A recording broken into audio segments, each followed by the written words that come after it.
Assalamualaikum warahmatullahi wabarakatuh. Selamat pagi, salam sejahtera bagi kita semua. Om Swastiastu, Namo Buddhaya, salam kebajikan. Perkenalkan, nama saya Dian Wisnu Arga, biasa dipanggil dengan Arga. Di Ambulans Gawat Darurat 118, sehari-hari saya di bagian staf diklat atau instruktur. Nah, pada pagi hari ini kita akan berdiskusi yaitu tentang bantuan hidup dasar ya. Materinya adalah bantuan hidup dasar atau yang disingkat dengan BHD. Jadi selama kurang lebih 45 menit ke depan Bapak Ibu bisa sambil membaca atau membuka bukunya, buku panduan yang sudah didapatkan di bagian materi BHD. Jadi jika ada yang ingin ditanyakan nanti bisa langsung bertanya setelah sesi presentasi ini selesai atau bisa juga ditulis di kolom chatnya. Baik, kita langsung saja masuk ke materinya. Silahkan untuk di sharing materinya. Nah, bantuan hidup dasar atau BHD ini berdasarkan edisi yang ke-7 dari pelatihan BT dan CLS Ambulans Gawat Darurat 118. Jadi buku yang Bapak Ibu dapatkan itu adalah edisi yang terbaru. Tetapi mungkin ada beberapa hal yang memang belum dicantumkan di dalam buku tersebut. Ya, karena kita selalu ada update ilmu yang terbaru, terutama tentang bantuan hidup dasar ini. Nah, nanti kita tetap akan sampaikan apa saja yang terbaru dari guideline AHA tahun 2020. Nah, sebelum kita mulai, ini ada contoh skenario. Ya. Anda seorang perawat poli, penyakit dalam, ada antrian pasien yang panjang, sehingga mengakibatkan salah satu pasien yang sedang duduk tiba-tiba terjatuh dan tidak sadarkan diri. Pertanyaannya adalah apa yang terjadi pada pasien tersebut dan apa yang harus Anda lakukan. Nah, nanti kita akan bahas pertanyaan ini setelah sesi presentasi ini selesai. Adapun tujuan dari materi ini, yang pertama adalah Bapak, Ibu, dan teman-teman semuanya dapat menjelaskan pengertian dari bantuan hidup dasar dan dapat mengetahui kapan mengakhiri tindakan RJP atau bantuan hidup dasar. Yang kedua adalah mengenali tanda-tanda pasien yang mengalami henti jantung, lalu melakukan tindakan bantuan hidup dasar dengan prinsip CAB pada pasien dewasa. Yang ketiga, memahami urutan benar resusitasi jantung paru, ya. Dan yang terakhir adalah memahami penggunaan AED, ya. Oke, sebelum kita masuk ke pembahasan materi, di sini ada pengantar, ya. Artinya di sini ada apa namanya, dua jenis istilah, ya, yang mungkin masih ada beberapa orang yang masih salah dalam mempersepsikan arti dari istilah yang akan kita lihat. Nah, Bapak Ibu bisa melihat di situ ada yang namanya cardiac arrest dan juga ada yang namanya heart attack. Nah, ini jelas berbeda ya. Kalau kita lihat di kolom cardiac arrest, di situ bisa dilihat bahwa masalah utama yang terjadi pada kondisi cardiac arrest adalah terjadi gangguan irama atau bagian impuls listriknya terganggu, sehingga muncul yang namanya aritmia. Nah, aritmia yang terjadi pada kondisi cardiac arrest adalah aritmia letal atau aritmia yang mengancam nyawa. Jadi, inti dari masalah cardiac arrest adalah adanya gangguan irama jantung. Jadi berfokus pada kelistrikan otot jantung. Ya. Sedangkan untuk heart attack atau dalam istilah bahasa awamnya adalah serangan jantung, ini jelas fokus masalahnya berbeda dengan cardiac arrest. Kalau kita lihat di situ, ada gambar pembuluh darah yang memperdarahi otot jantung, yang disebut dengan arteri koronaria. Nah, inilah yang menjadi penyebab kenapa terjadi heart attack. Di dalam arteri koronaria tersebut terjadi penyempitan atau mungkin juga ada sumbatan atau ada plak, sehingga aliran darah koronernya terhambat. Nah, efeknya adalah oksigenasi ke sel yang ada di otot jantung tidak tercapai, sehingga terjadilah serangan jantung. Nah, itu inti permasalahan pada heart attack. Jadi sekali lagi berbeda ya antara cardiac arrest dengan heart attack. Baik, nah ini adalah adult chain of survival atau yang sering disebut juga dengan rantai penyelamatan. Nah, berdasarkan guidelines AHA yang terbaru yaitu tahun 2020, ini ada perubahan dari yang terakhir sebelumnya yaitu pada tahun 2015 karena AHA sendiri biasanya akan mengeluarkan guideline setiap 5 tahun sekali. Nah, apa yang terbaru di sini? Dulu di tahun 2015 itu terdiri dari 5 rantai penyelamatan, sedangkan pada tahun 2020 ini ada tambahan 1 rantai penyelamatan. Jadi totalnya ada 6 rantai penyelamatan. Nah, sekarang kita akan bahas. Yang pertama adalah pada kondisi cardiac arrest atau henti jantung di dalam rumah sakit atau yang disingkat dengan IHCA, in hospital cardiac arrest. Nah, di sini rantai yang pertama itu menggambarkan bagaimana cara mengenali pasien yang mengalami henti jantung ya atau pengenalan awal dan dilakukan pencegahan. Pencegahan di sini dalam artian adalah persiapan pada pasien yang memang berisiko untuk terjadi henti jantung. Contohnya pada pasien-pasien yang dirawat di dalam ruang-ruang yang intensif atau di ruang emergensi. Misal di ICU, misal juga di UGD seperti itu. Tetapi tidak menutup kemungkinan pasien yang mengalami henti jantung di dalam rumah sakit ini bisa kondisinya di luar ruangan tersebut. Contoh bisa di poli, contoh pasien yang baru datang di parkiran tiba-tiba tidak sadar seperti itu. Artinya pencegahannya apa? Nah, seluruh karyawan rumah sakit paling tidak minimal dilatih dalam melakukan tindakan pertama pada pasien henti jantung, yaitu tindakan RJP. Mereka harus dilatih. Yaitu kolom pertama ya. Nah, rantai yang kedua, sistem di rumah sakit tersebut juga harus ada. Artinya, ketika kondisi henti jantung tersebut terjadi, maka orang pertama yang menemukan atau yang mendapatkan pasien tersebut dapat segera meminta bantuan. Ya, dengan cara apa? Biasanya kalau di rumah sakit ada istilahnya cord blue, seperti itu. Itu salah satu contohnya. Lalu rantai yang ketiga adalah CPR dengan kualitas tinggi. Nah, orang pertama tersebut langsung melakukan tindakan CPR segera mungkin, ya. Berikutnya dilakukan defibrilasi. Nah, ini kalau tadi di sistem tersebut sudah ada untuk meminta bantuan, biasanya sekaligus membawa alat defibrilasi, yaitu contohnya ada yang manual atau DC shock, ada juga yang AED. Berikutnya lagi, rantai yang kelima adalah perawatan pasca henti jantung yang terintegrasi. Nah, ini berhubungan dengan kondisi pasien yang sudah berhasil ditolong, minimal nanti akan ditransfer atau dipindahkan ke ruang ICU. Itu minimal ya.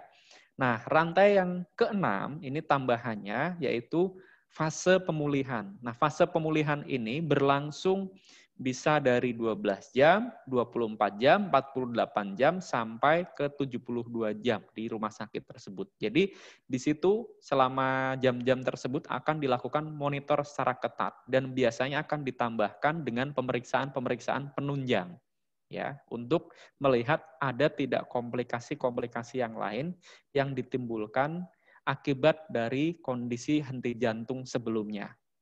Nah, itu adalah rantai penyelamatan pada kondisi cardiac arrest di dalam rumah sakit. Nah, sedangkan ketika terjadi henti jantung di luar rumah sakit, ini rantai penyelamatannya terdiri dari yang pertama adalah aktivasi respon darurat. Nah, ini merupakan nomor-nomor emergensi yang dapat dihubungi ya, di mana masyarakat umum dapat langsung meminta tolong ke petugas medis atau ke tim medis ya. Jadi nomornya pun harus tercantum dan mudah untuk diingat oleh masyarakat. Yang kedua adalah CPR berkualitas tinggi. Nah, orang awam yang menemukan pasien tersebut dapat segera melakukan RJP dengan kualitas yang baik. Artinya orang tersebut juga harus terlatih.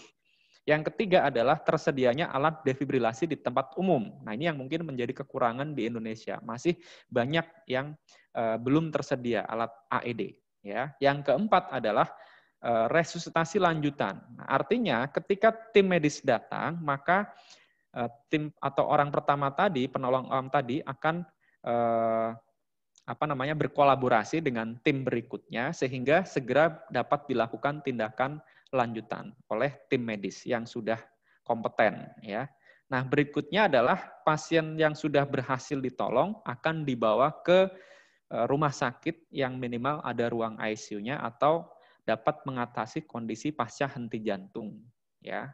Dan yang terakhir sama seperti pada rantai penyelamatan yang tadi, yang di dalam rumah sakit, yaitu fase pemulihan. Nah, itulah gambaran tentang rantai penyelamatan pada guidelines AHA yang terbaru, yaitu tahun 2020. Nah, sekarang kita masuk ke inti dari materi ini.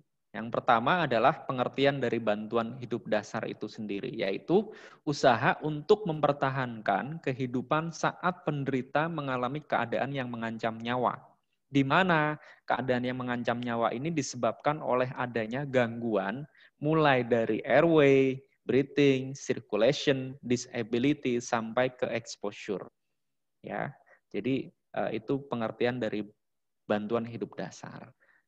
Nah, apa sih tujuan kita melakukan tindakan bantuan hidup dasar? Tujuan utamanya adalah mempertahankan oksigenasi ke otak, ke sel-sel yang ada di otak. Kenapa? Karena ketika selama 6-8 menit, maka akan terjadi kematian. Nah, kematian sendiri terdiri dari 2 fase. Yang pertama adalah mati klinis, di mana terjadi henti nafas dan henti jantung selama kurang lebih 6-8 menit. Ketika sudah melewati waktu 6-8 menit, maka akan terjadi fase kematian selanjutnya, yaitu mati biologis, di mana terjadi kerusakan sel otak, ya, yang tidak dapat diperbarui atau diperbaiki, atau irreversible sifatnya, sehingga terjadilah mati batang otak, atau yang bisa juga disebut dengan mati otak. Nah, ini kematian yang sebenarnya. Ya, artinya ketika masih masuk ke dalam fase mati klinis, disinilah kita dapat memberikan bantuan hidup dasar. Ya, nah ini adalah hasil dari penelitian yang sudah dilakukan, ya, yang berhubungan dengan tingkat keberhasilan saat melakukan tindakan RJP. Ketika kita terlambat 1 menit untuk melakukan pertolongan pada pasien dengan henti jantung, maka kemungkinan keberhasilannya adalah 98%. Ketika kita terlambat 4 menit, maka tingkat keberhasilannya adalah 50%. Tapi ketika kita terlambat sudah sampai 10 menit ke atas, maka hanya 1% untuk kemungkinan keberhasilannya. Makanya di sini waktu itu sangat penting, respon time itu sangat penting, ya. Di mana tadi berhubungan dengan oksigenasi ke otak.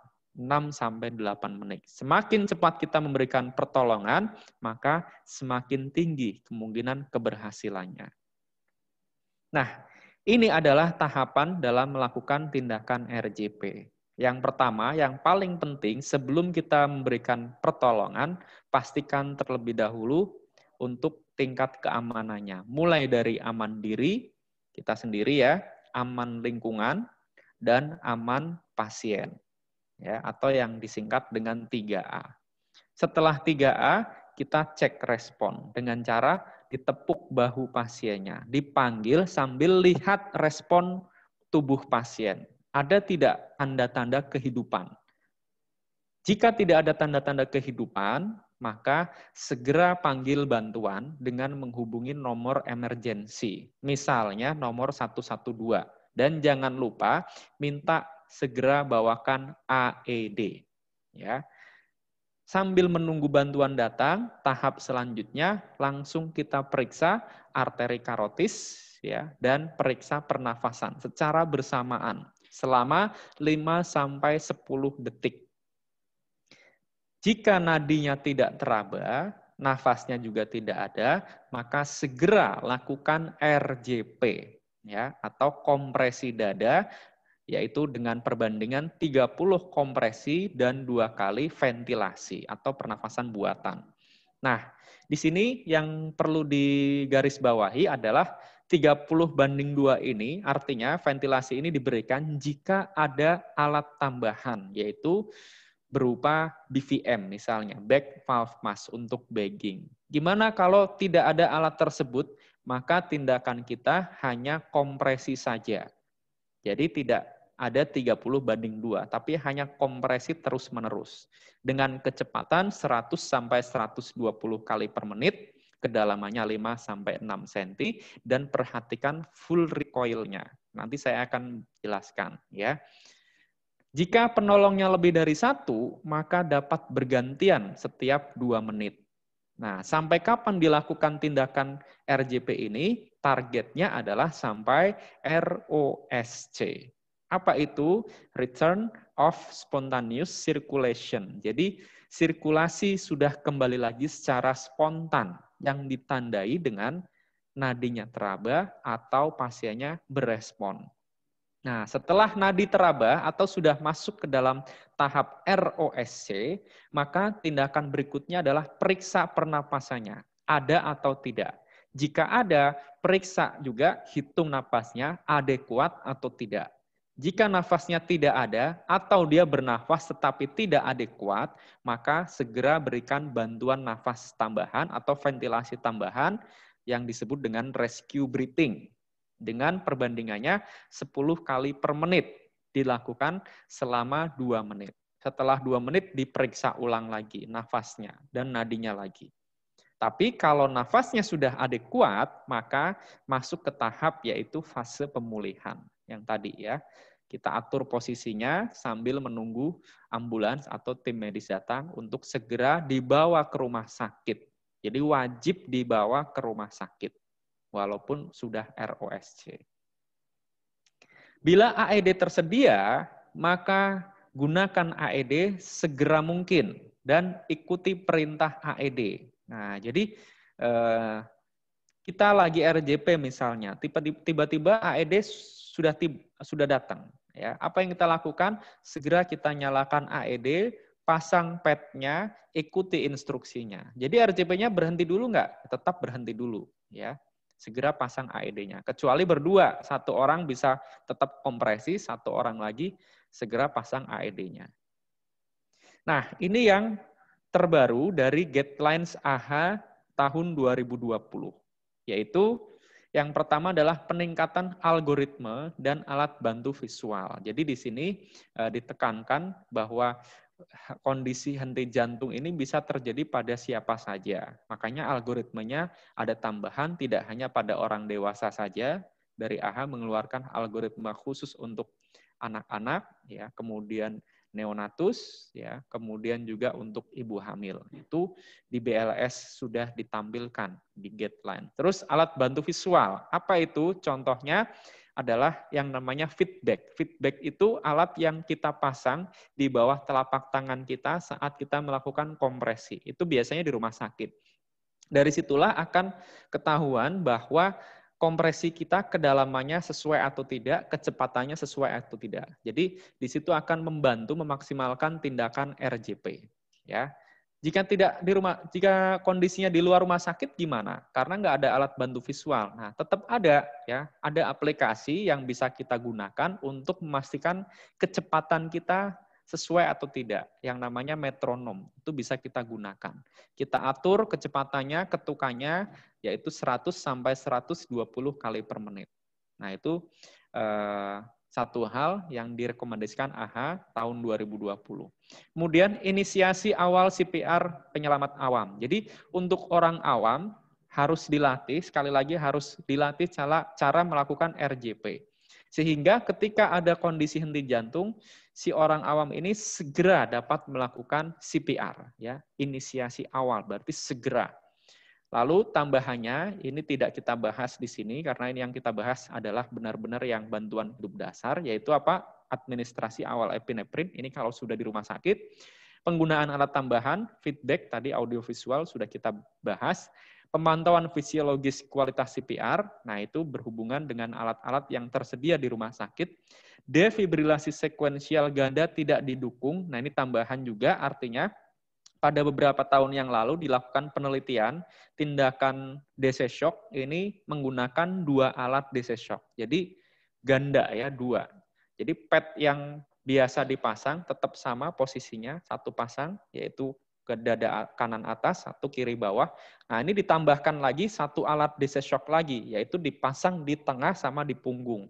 Nah, ternyata di sini tidak didukung. Artinya tidak harus dilakukan tindakan tersebut lagi karena hasilnya tidak menunjukkan kondisi yang signifikan. Jadi artinya sama saja. Makanya di AHA tidak merekomendasikannya. Kemudian akses IV ya atau intravena lebih diutamakan daripada IO.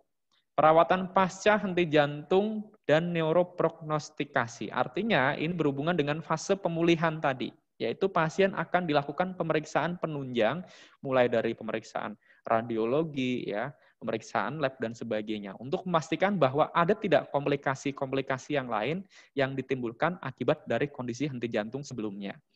Nah, yang berikutnya adalah perawatan dan dukungan selama pemulihan. Nah, ini juga menjadi kondisi yang perlu diperhatikan karena biasanya pasien-pasien pasca henti jantung ya itu akan ada beberapa fase tadi, yaitu mulai dari keluarga harus dilibatkan untuk memberikan dukungan dan tidak hanya untuk pasien di sini, tapi juga untuk penyelamat atau penolong karena penolong sendiri pun akan ada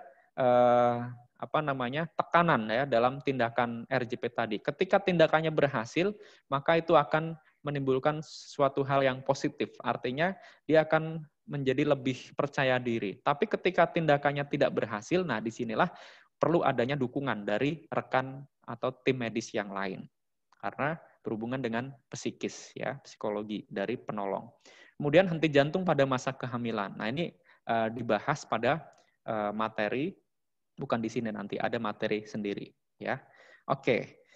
Kunci keberhasilan dalam tindakan BLS atau Basic Life Support atau BHD, ini yang pertama yang mempengaruhi adalah tingkat kecepatan dalam menilai pasien ini mengalami henti jantung atau tidak. Nah, ini akan berpengaruh sekali ya. Semakin cepat kita berhasil mendeteksi bahwa pasien ini kemungkinan henti jantung, maka tingkat keberhasilannya akan semakin tinggi. Ya.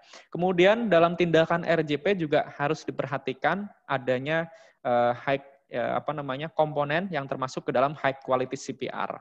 Di antaranya adalah push hard, yaitu tekan dengan kuat, tetapi kedalamannya tetap dikontrol, yaitu 5-6 cm.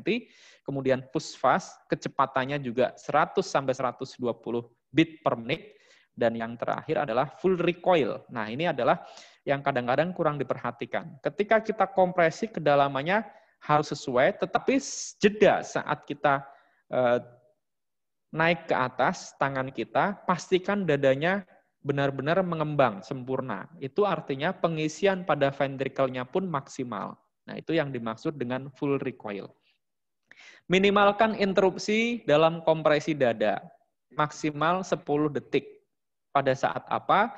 Biasanya dilakukan pada saat kita periksa nadi, pada saat pemberian ventilasi yang 2 kali, dan pada saat kita analisa irama. Nah, ini semuanya tidak boleh dilakukan terlalu lama, yaitu maksimalnya adalah 10 detik. Hindari ventilasi yang berlebihan, ya. Dan yang terakhir adalah ganti kompresor tiap 2 menit, atau yang melakukan kompresi harus bergantian, ya, setiap 2 menit.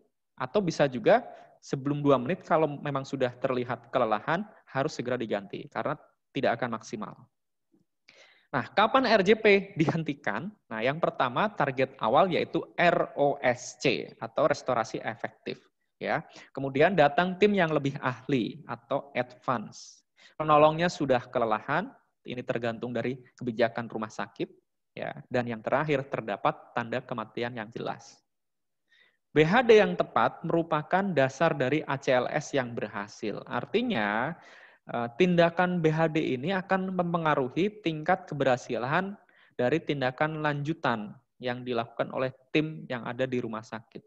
Kalau BHD-nya atau tindakan awalnya sudah sesuai, ya, atau tindakannya berhasil, ya, maka kemungkinan ACLS-nya pun akan mengikuti, ya, tindakan lanjutannya pun akan mengikuti. Makanya semua tergantung dari penolong pertama.